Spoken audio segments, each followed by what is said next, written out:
Hello there, and welcome back to the channel. Firstly, I want to apologise if I sound a little bit croaky. I've got man flu. It's something I expect every year. Some years I don't get it, but this year, yeah, I have got it. It's also known, not many people admit this, but it's also known as COVID. We men have been putting up with this for generations and getting ridiculed for it, but now that the rest of the population seem to come down with it as well, it's been recognised as a thing. Of course, I'm only joking. Don't start sending me nasty letters and things. I don't need them. So, if you're new here, my name's Martin, and this channel, excuse me, this channel is my attempt at sort of showing my experiences now that I've retired. I'm soldiering on manfully, despite feeling pretty ropey. But this video is going to be a little bit different to the ones that I normally put out.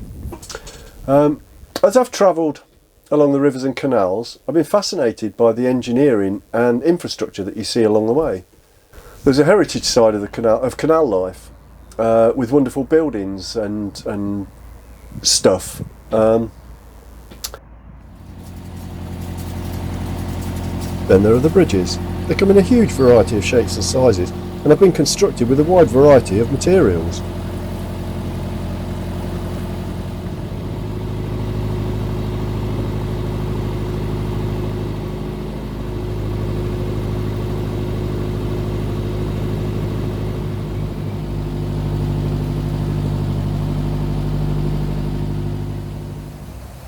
The locks also come in a variety of shapes and sizes and designs, and without them we simply wouldn't be able to get to the places on the waterways network that the waterways get to. You certainly can't take your boat up a weir, well, not a narrowboat anyway.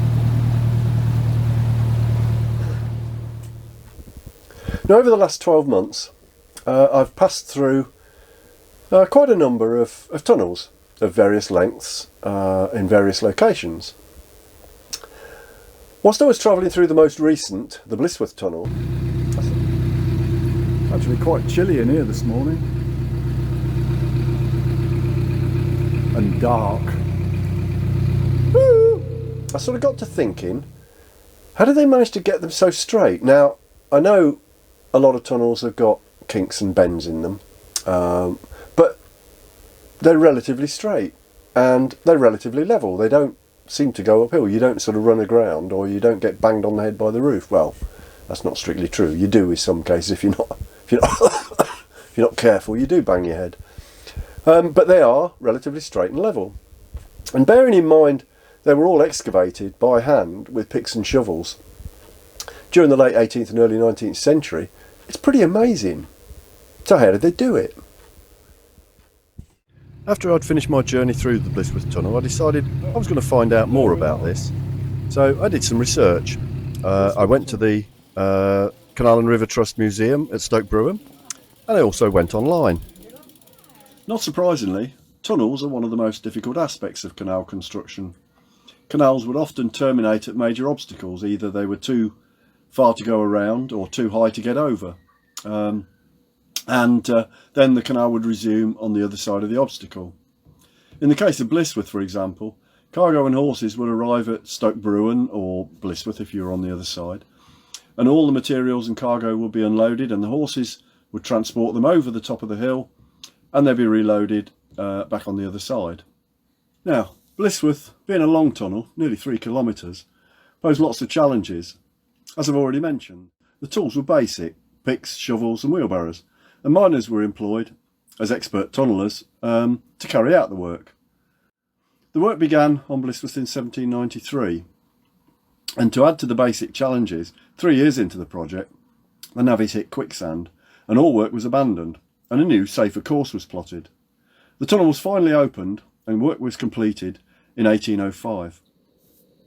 Some tunnels were quite shallow, and many were later opened out as cuttings, such as those that exist on the Huddersfield Narrow Canal, and this example at Fenny Compton on the Oxford Canal.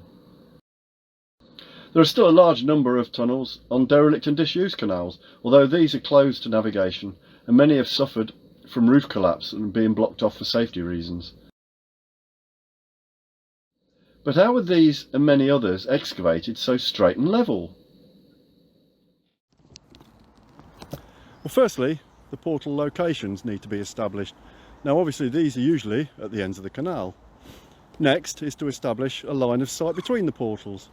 But because tunnels are likely to be under a hill, by its very nature it's unlikely that there will be an unimpeded view of each end. As a result, marker posts were used to create a straight line of sight between the portals. The longer the proposed tunnel, the more accurate the markers had to be. Fixed landmarks such as prominent buildings were often used to ensure that the line of markers was as straight as possible. Now, depending on the distance between the markers, wells were sunk adjacent to each marker. One of the techniques for sinking a well was to have a metal band of a suitable diameter and excavate the ground beneath it. As the ring settled, bricks were laid around the top, and as the well got deeper and deeper, the bricks on top of the ring became the lining for the well shaft, preventing it from collapsing. Now, not only were the shafts used to sort of reach the depth of the tunnel, it was also used to remove excavated soil, often with the help of a horse-powered winch. They were also there to lower bricks that lined the shaft and later the tunnel from the ground level down to the bottom. Now, the depth of each shaft was also important to ensure that the canal depth at the bottom was reached but not exceeded. This required a mathematical solution using the level of the portals, the height of the hill, as well as the length and gradient of the hill. In most cases, the depths would have varied from post to post. Once the baseline had been reached, digging could commence between the markers, but in which direction? Well, as each marker had a pointer to help with alignment, it was simply a case of suspending a direction bar from that pointer and lowering it to the baseline. This fixed point, if allowed to hang freely, would always indicate the direction of excavation. If all went well, the various mini tunnels would join up to form a continuous route under the hill.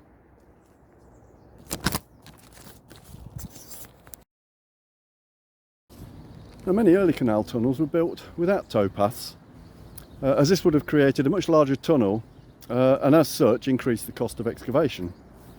So in the days before motorised boats, how did narrowboats travel through tunnels?